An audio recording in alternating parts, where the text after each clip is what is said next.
urabizi kuntu yagiye agira kumugambanira, ariko muri izo nama Sawuli yakoraga Imana yari yarateguye nk'umuntu wo kurengera Dawidi. Uwo muntu nta wundi ni Yonatani. Imana itugirire neza. Reka nkubwire ngo impamvu udapfa ntabwo ari uko bivuze ngo abanzi bawe barapfuye, baracyahari, ahubwo hari Yonatani Imana igenda igatereka muri abo babimuhereza ngo abigutege, bikaba ngombwa ko atabigutega akabivuga ko yabiguteza ariko atarabiguteze. Reka nkubwire mwene data, Dawidi amaze gusenga ari kwinginga Imana, arabibwira ngo noneho Mana igihe kirageze kugira ngo unyereke ikimenyetso cy'ibyiza. Haleluya. Igihe kirageze kugira ngo unyereke ikimenyetso cy'ibyiza, kugira ngo abande babakirebe bamware. Kandi avuga ijambo nkunda, aravuga ngo Uwiteka untabare unkize. Haleluya. Mwene data reka nkubwire ngo humura, iri ni ihumure nzanye ku buzima bwawe, ni ijambo ryo kuguhumuriza, ni ijambo ryo kugusubiza mu ibyiringiro. Ayo maboko akuriho birashoboka ko yaraba ari amaboko y'amadeni, birashoboka ko yaba ari amaboko y'uburwayi, birashoboka ko yaba ari amaboko y'urushako rubi, birashoboka ko yaba ari amaboko y'abarozi, birashoboka ko ari amaboko y'ubukene, birashoboka ko ari amaboko y'ubushomeri, ariko nta maboko namwe Imana itagukiza. Ongera winginga Imana uyibwire ngo Mana wowe wakuyeho Zekariya aya maboko y'urubugumba, nawe birashoboka ko waba ufite amaboko akuriho yo kutabyara, ariko hari imbaraga z'Imana zikora aya maboko. Imana itugirire neza. Imana y'amahoro iturengere, Imana y'amahoro gisure, Imana y'amahoro ituganirize, kandi Imana y'amahoro ibe ku buzima bwawe. Reka n'ubundi twongereho iri jambo tugiye gusengeramo, twongereho iri jambo riri hano muri Yesaya ibice 64. Ni ijambo nkunda ku murongo waho wa mbere. Biblia tubwiye ngo icyamo gasatura ijuru ukamanuka, imisozi igatengukira imbere yawe, nkuko umuriro utwika inyayu ukatuza amazi, kugira ngo izina ryawe rimenyekane mu banzi bawe. Haleluya. Amahanga agahindira imishyitsi imbere yawe. Imana itugirire neza. Aya magambo ninde wayavuze? Iri ni isengesho rya Yesaya. Yesaya arasenga yinginga Imana, arayibwira ngo icyamba ugasatura ijuru kururuka. Haleluya. Ndi kugira ngo nkubwire ngo ntabwo Imana yagutabara itabanje kuza ku buzima bwawe. Uyu munsi iyi saha Imana y'amahoro ni isatura ijuru yururuke. Umurongo waho wa kabiri ndawukunda, aravuga ngo ubwo wakoraga ibiteye ubwoba tutabyibwiraga, waramanutse imisozi tengukira imbere yawe. Imana itugirire neza. Ndi kugira ngo nkubwire ngo turi ku ijambo rivuga ngo hari amaboko ari ku buzima bwawe. Yesaya asenga Imana, arayibwira ngo Mana icyampa ukururuka, icyampa ugasatura ijuru, icyampa ukongera ukaza, icyampa ukaba ku buzima bwanjye, imisozi gatenguka. Shatse kukubwira iki? Yavuze mu ijambo risa nkaho rikomeye, aravuga nkuko umuriro utwika inyayu ukatuza amazi. Bivuze iki? Inyayu ni za nkwi zidakomeye, ni twa dukwi tw'udushabarara, ni twa dukwi iyo abantu bagiye gusenya, hari udukwi basira hasi tudakomeye tworoheje cyane. Avuga ijambo rikomeye, aravuga ngo nkuko izo nyayu zijya zatuza amazi, nubwo ari inkwi zisuzugura, ningwa ari inkwi zisuzuguritse, ariko zibasha kwatuza amazi. Imana yacu dutabare. Nawe rero mwene data wivuka ku buzima bwawe busuzuguritse, Imana ndiyururuka kaza ku buzima bwawe. Aho utagiraga agaciro uragira agaciro, aho ubuzima bwawe butagendanaga neza buragenda neza, aho ubuzima bwawe butakundaga burakunda. Imana yacu ni dutabare. Ndi kugira ngo dusengere muri iri jambo, tubwire Imana, tubwire ngo Mana wigeze gukora ibiteye ubwoba, icyo gihe warururutse imisozi iratenguka, icyo gihe warururutse ukora ibyo tutakekaga ko wakora, icyo gihe warururutse urema igifatika ku buzima bwacu. Ni isaha rero Imana y'amahoro yongere yururuke. Imana itugirire neza. Haleluya. Haleluya. Mwene data ongera usubirane mu ibyiringiro, wumve ko hari amaboko ari ku buzima bwawe Imana ije kugukiza. Wumve ko hari amaboko yagufashe Imana ije kugukuraho.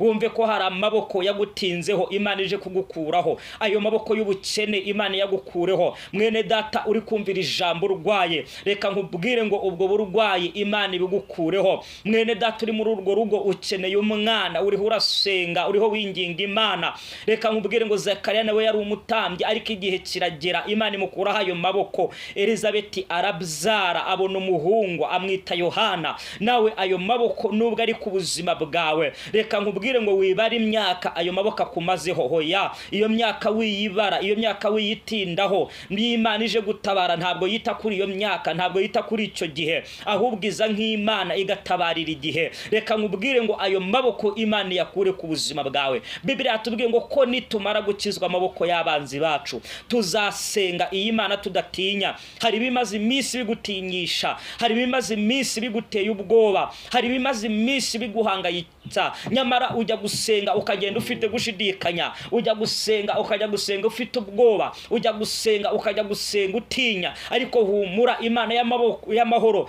yururukiwe no kugira ngo igukure hayo maboko. Imana itugirire neza. Abarozi barakuzengereje bagukuye mu byawe umunsi ku wundi. Haleluya. Ariko Imana y'amahoro nizi gukureho uwo mudayimone, nizi gukureho iyo nyatsi, nizi gukureho ubwo bushomeri, nizi gukureho ayo maboko agufashe atuma utagirira amahoro mu rugo rwawe, atuma utagirira amahoro mu buzima bwawe. Ngo wumve kako kazi kakunyuze, birashoboka ko waba ufite akazi ariko wakaburiyemwe amahoro. Imana y'amahoro irahari kugira ngo ikurwanire. Fatanya nanjye gusenga Imana, fatanya nanjye kwinginga Imana, tuyibwire ngo Mana dukeneye kudukuraho amaboko adufashe, dukeneye ko aya maboko yadukiza. Imana itugirire neza. Dukeneye ko aya maboko uyakura ku buzima bwacu, dukeneye ko aya maboko akurwa kuri twebwe. Nawe ubuzima bwawe bukagira kubohoka, nawe ubuzima bwawe bukagubwa neza ukabona Imana. Reka dusenge mu izina rya Yesu. Mana data wa twese mwiza, wera wa Isiraheli, Imana ihambaye, Imana ikomeye, Imana igira neza, Imana itameze nk'abantu, Imana itajya igira ikinanira. Twongeye gusenga mu izina rya Yesu. Niko nsengeye abagabo, niko nsengeye abagore, niko nsengeye abakobwa, niko nsengeye abasore mu izina rya Yesu Kristo. Yewe gitaritse amahanga, hari amaboko yaramaze igihe kirekire ku buzima bwacu, ariko turakwingize kugira ngo aya maboko yadukize, turakwingize kugira ngo aya maboko yakurwe kuri twebwe mu izina rya Yesu Kristo. Amaboko y'uburwayi, amaboko y'ubushomere, amaboko y'ubugumba, amaboko y'ubukene, amaboko y'inzara, amaboko y'ubukode, amaboko mwami y'ubutindi, aya maboko atinze kuri twebwe, amaboko y'inyatsi mu izina rya Yesu Kristo. Reka aya maboko yadukize akurwe ku buzima bwacu, imbaraga zawe zigaragare kuri twebwe, imbaraga zawe zitubonekeho. Sengeye buri wese mu izina rya Yesu Kristo kugira ngo amaboko amufashe amurekure. Ndamusengeye mu izina rya Yesu kugira ngo utwereke ikimenyetso cy'ibyiza tugubwe neza, kandi ndakwinginze kugira ngo imbaraga zawe zurukire kudutabara. Ngaho rero ganza kandi utegeke, ntago nagubwira byinshi nk'ugutota amagambo, dusaba bikeya, ibyinshi ukabikorera kwiyubahisha mu izina rya Yesu Kristo wa Nazareti. Amen. Urakoze cyane ubutumwa bwiza uduhaye. Nukuri abantu yenda bazazira kuba batumvira ariko kubwirwa ko barabwiwe. Umuntu yakenera gusengana nawe, agakenera kuvugana nawe, nyemerera utambutse nimero yawe ya telefone. Ni 07 20 89 690. Isubiremo 07 20 89 690. Urakoze cyane wewe wari udukurikiye, wewe wabanye natwe. Nimba utarakora subscribe, kora subscribe, kandi ujye muri comment ushyiremo igitekerezo tumenye ibyo tugomba gukosora n'ibyo tugomba gukora, kubera ko twebwe twakora nyine tugakora nk'abantu, ariko n'ubundi tuba dufite abandi bareba ibyo dukora. Ni mwebwe rero mudukurikirana umunsi aje kukugirira neza. Umugore wawe Elizabeth aje gusama inda, iyi nda azayibyara, iyi nda izaba ari y'umugisha, azabyara integuza, azabyara Yohana. Bagirana ikiganiro. Zekariya nubwo yari umutambyi ariko hari ibyo yumvaga ko bitashoboka. Reka nkubwire mwene data, ufite kubusenga, ufite kubuhanura, ufite kuba werekwa, ufite kuba warize, ufite kuba ufite urugo rwiza, ufite kuba ufite amahoro, ariko mu ijambo ryawe hakagira umudayimoni ukuba mukubwira ko hari bidashoboka. Reka nkubwire ngo nta kidashoboka, ibidashobokera abantu Imana ndabishoboye. Nubwo yari umutambyi yagize gushidikanya mu mutima we, bibabaza marayika aramubwira ngo kuko ugize gushidikanya ntiwongera kuvuga, uzongera kuvuga ariko uwo mwana avutse. Haleluya. Bibiliya irambwira ngo koko bigenda gutyo, Zekariya asohoka, uwinjiye avuga asohoka ari ikiragi, asohoka acamarenga, ariko abandi barabimenya nk'abatambye, baravuga ngo byange bikunde. Niyo mpamvu yatinzeyo, yahuriyemo n'Imana, hari igihe Imana yamubwiye. Iri jambo rero dusomye ni igihe yari amaze kubyara, ni igihe Elizabeth yari amaze kubyara, ibitangaza yarabibonye, abona ukuboko kwiza kw'Imana. Elizabeth asaminda, ayimarana amezi 9, igihe cyo kuvuka kw'inda kiragera. Imana yacu nitugirire neza. Amaze kubyara, Zekariya aricara, asubiza amateka ye inyuma, asubiza ubwenge inyuma, arongera aratekereza, asanga hari amaboko yari yaramufashe. Haleluya. Asanga hari amaboko yo kutabyara yari yaramufashe. Arangije avugira ijambo, aravuga ngo nitumara gukizwa amaboko y'abanzi bacu, tuzasenga iyi Mana tudatinya. Reka nkubwire ngo birashoboka ko icyamuteye kuvugira ijambo, nubwo yasengaga, nubwo yari umutambyi mukuru, ariko hari ibyari byaramutinyishije. Nawe rero nubwo ibyagutinyishije bihari, reka nkubwire ngo ibyo byagutinyishije, kuba byaragutinyishije ntabwo ari icyaha, kuba byaragutinyishije ntabwo ari ugucogora, kuba byaragutinyishije ntabwo ari ukunamuka. Hari ukuntu abantu batwara ibintu bitandukanye. Reka nkubwire ngo ufite kujya kwiriza ukamara iminsi 3 uri gusenga, ariko ikigeragezo kikakuganiriza, kikakubwira ngo senga vuba dutahe, ugasenga kikuriho, ugasenga kikubwira, kikakubwira ngo mbese uri kuvuga iki, nawe byamubaye hari umutambyi. Reka nkubwire mwene data, ariko nje kukubwira iri humure. Reka nkubwire ngo nta maboko namwe agufashe Imana itagukiza. Iyi Mana y'amahoro ifite imbaraga, iyi Mana y'amahoro ifite ubutware. Zakariya aratangara, aravuga ngo burya hari amaboko ajya dufata. Aya maboko yadufata agatuma dusenga Imana dutinya. Aya maboko yadufata agatuma dukorera Imana dufite gushidikanya. Aya maboko yadufata agatuma dukorera Imana dufite kumva ko bitazashoboka. Reka nkubwire ngo nta kidashoboka. Haleluya. Wibuke ko hari Zaburi nakubwiye ya 86:17. Aya ni amagambo yavuzwe na Dawidi. Dawidi yari ari mu bihe byiza byo gusenga, Dawidi yari ari mu bihe byiza byo kwinginga Imana. Reka nkubwire ngo nta wari ufite umutima mwiza Imana yishimira nka Dawidi. Dawidi yari afite umutima Imana yishimira kugeza igihe Imana ivuze ngo mbonye ufite umutima nk'uwo nshaka. Agirana amasezerano meza n'Imana, ariko ntibyamukuyeho kugira abanzi. Ayo masezerano yari afitanye n'Imana ntibyamukuyeho kugira abagambanyi. Urabizi kuntu Sawuli yamuhize, urabizi kuntu Sawuli yagerageje kumutera icumu kenshi akagenda arizibukira, urabizi kuntu yagiye agira kumugambanira. Ariko muri izo nama Sawuli yakoraga, Imana yari yarateguye nk'umuntu wo kurengera Dawidi. Uwo muntu nta wundi ni Yonatani. Imana itugirire neza. Reka nkubwire ngo impamvu udapfa ntabwo ari uko bivuze ngo abanzi bawe barapfuye, baracyahari, ahubwo hari Yonatani Imana igenda igatereka muri abo babimuhereza ngo abigutege, bikaba ngombwa ko atabigutega, akabivuga ko yabiguteze ariko atarabiguteze. Reka nkubwire mwene data, Dawidi amaze gusenga ari kwinginga Imana, arabibwira ngo noneho Mana igihe kirageze kugira ngo unyereke ikimenyetso cy'ibyiza. Haleluya.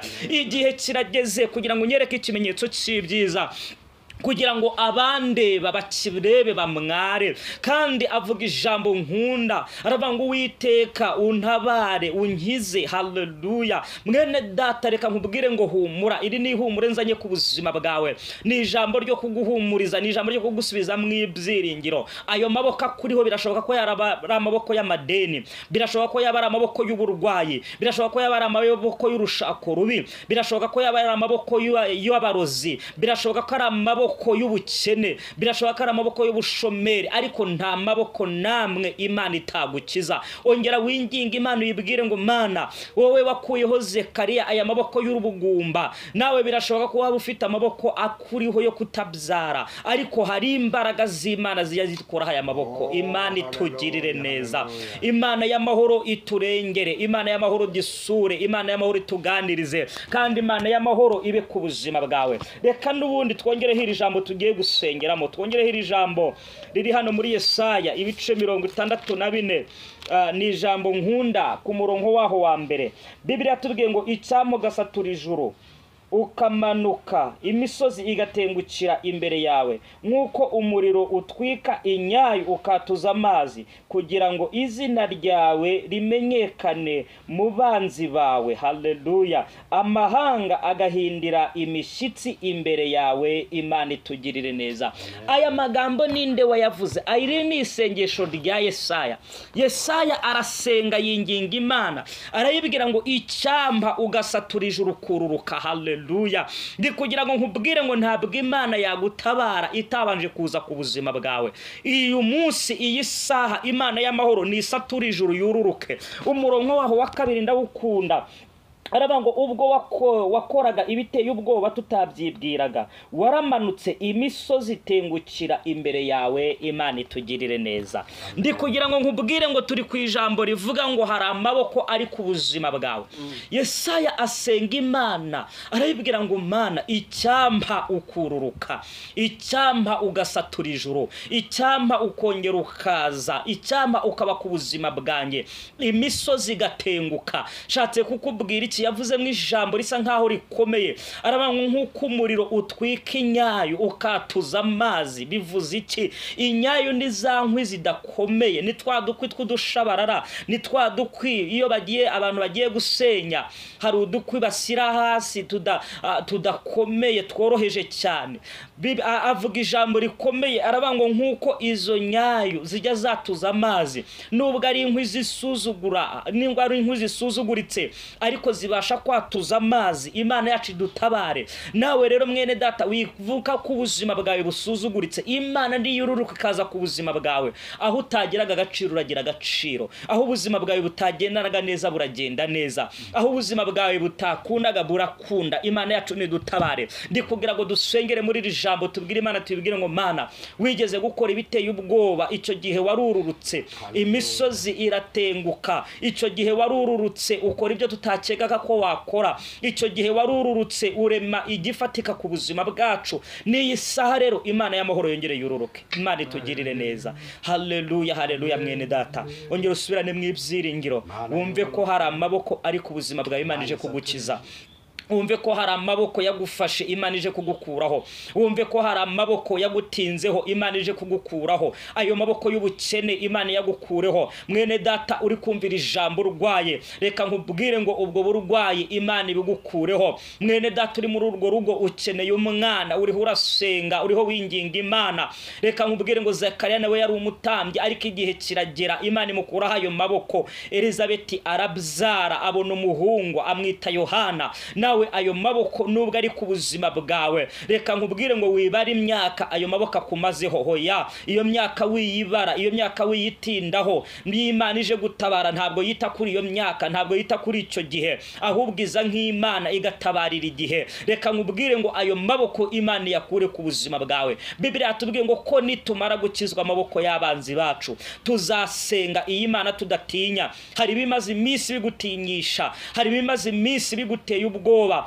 hari ibimaze iminsi biguhangayitsa, nyamara ujya gusenga ukagenda ufite gushidikanya, ujya gusenga ukajya gusenga ufite ubwoba, ujya gusenga ukajya gusenga utinya. Ariko humura, Imana y'amahoro yururukiwe no kugira ngo igukure hayo maboko. Imana itugirire neza. Abarozi barakuzengereje bagukuye mu byawe umunsi ku wundi. Haleluya. Ariko Imana y'amahoro nizi gukureho uwo mudayimone, nizi gukureho iyo nyatsi, nizi gukureho ubwo bushomeri, nizi gukureho ayo maboko agufashe, atuma utagirira amahoro mu rugo rwawe, atuma utagirira amahoro mu buzima bwawe. Ngo wumve kako kazi kakunyuze, birashoboka ko waba ufite akazi ariko wakaburiyemo amahoro. Imana y'amahoro irahari kugira ngo ikurwanire. Fatanya nanjye gusenga Imana, fatanya nanjye kwinginga Imana, tuyibwire ngo Mana dukeneye kudukuraho amaboko adufashe, dukeneye ko aya maboko yadukiza. Imana itugirire neza. Dukeneye ko aya maboko uyakura ku buzima bwacu, dukeneye ko aya maboko akurwa kuri twebwe. Nawe ubuzima bwawe bukagira kubohoka, nawe ubuzima bwawe bukagubwa neza ukabona Imana. Reka dusenge mu izina rya Yesu.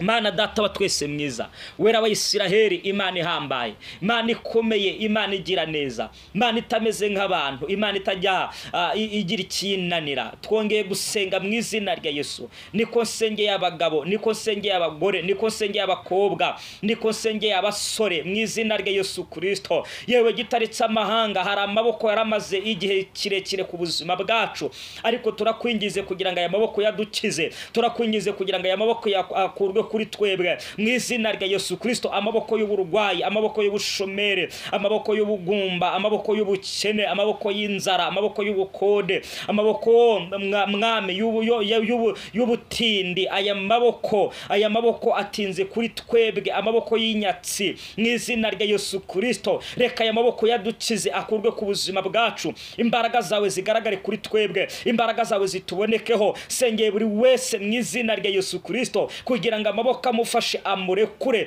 Ndamusengeye mu izina rya Yesu kugira ngo twereke ikimenyetso cy'ibyiza, tugubwe neza, kandi ndakwinginze kugira ngo imbaraga zawe zurukire kudutabara. Ngaho rero ganza kandi utegeke, ntago nagubwira byinshi nk'ugutota amagambo, dusaba bikeya, ibyinshi ukabikorera kwiyubahisha mu izina rya Yesu Kristo wa Nazareti.